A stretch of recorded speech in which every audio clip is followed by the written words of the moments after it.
All right, so as we go through, the first thing we want to talk about outside zone, what's the aiming point for the running back? So the aiming point for the running back is the near hip of our tight end. So he's aiming for that. He's going to swipe flat across the ball, the quarterback's feet, and he's going to aim to press that near hip of the tight end. All right? In our blocking here, we always have two pullers. So on pin and pull, we'll always have two pullers.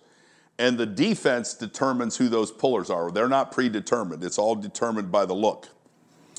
So the base rule for the offensive line front side, so we're running this play to the tight end, is if you have somebody in your inside gap, you block down on them.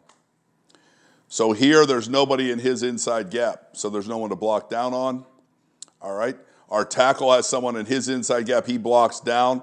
So the first puller would be the guard. All right? And then backside here with a shade, we usually have our center block back on the shade and make the second puller be the left guard there. And the reason we do that is if you pull your center, then that's a tough block for your backside guard. And then your backside tackle is through to the backside linebacker, and you read on all outside zone plays, we read the defensive end.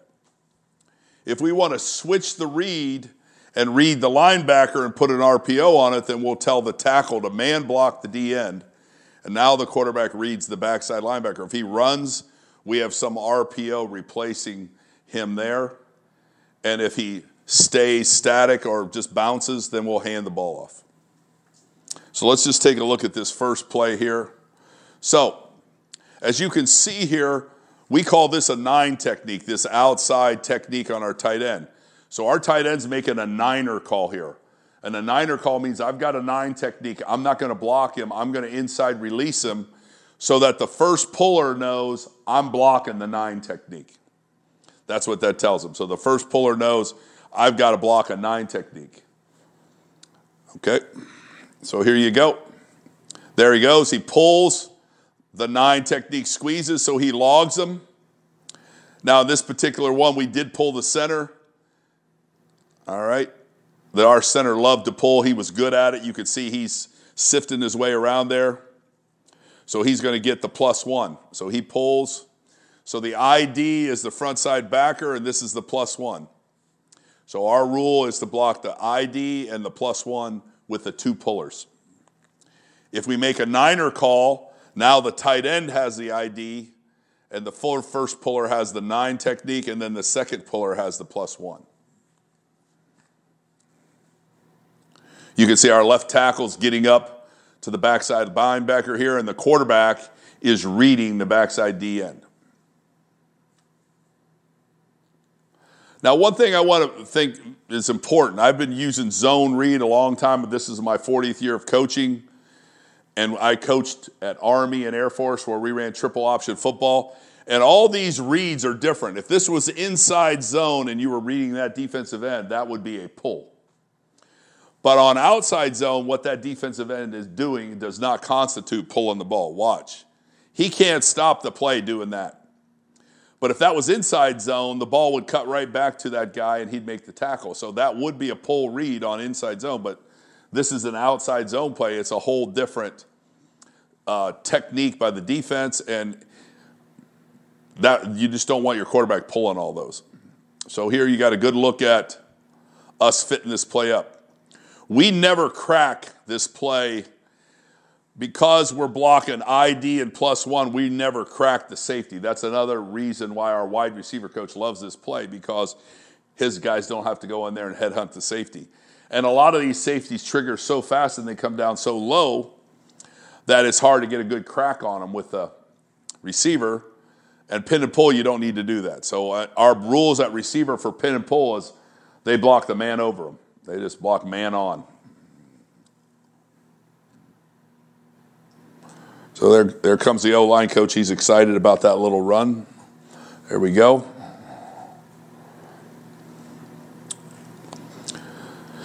See what we got here. Okay, we're going fast here, so we're going to tempo this. So once again, the rules are easy though, right? The rules are easy. If you have somebody in your inside gap, boom, you're blocking down. Here, he's making a niner call. He's going inside. We got a 2-eye backside, so the center's going to pull. There we go.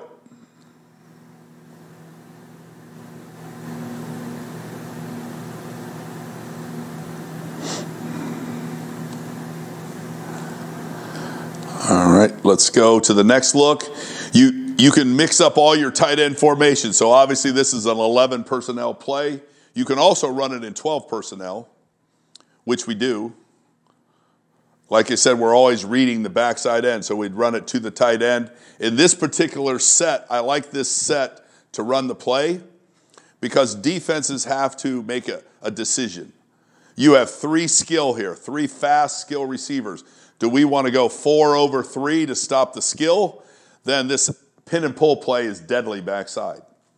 If they don't want to go 4 over 3 out there and they just want to go 3 over 3 or whatever, then we can throw RPOs to death out there.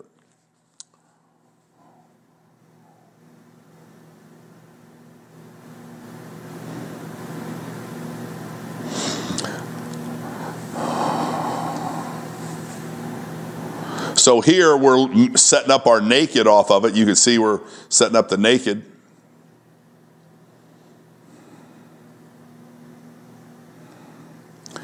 This was a good job. So we just mixed this up. This is against, I'm not sure who this is, UTEP, I believe. But right here, watch the tight end blocks down, the left tackle blocks down. Boom, boom, they pin. The guard pulls for the +1. This is common now when you're pulling for the defensive corner to cut you, so our guys have to be ready to. And then our center pulls for the ID. Backside, we're running a fast combination here. We're cutting backside and getting the guard up on the linebacker. Quarterback's reading this D end. And then the safety's the free hitter, but once again, he doesn't know where to fit here, and the back is patient and finds that seam, and we got a touchdown. So, good looking football play for us. All right, here, another look at a different formation.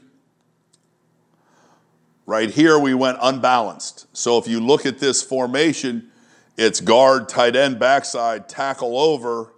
So your tight end surface here is really a tackle over.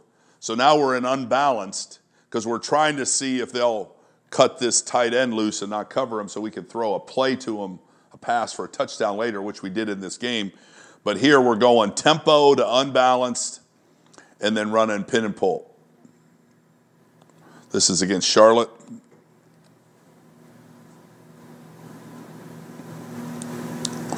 So here the center, how we determine who pulls, honestly, once we got into this play and our kids understood it, if the nose guard has his hand down nearest the center, the guard will pull backside. If he has his hand down nearest the guard, then the center will pull. So basically, whether he's a shaded, a one technique, or whether he's a 2-eye determines what we're doing backside.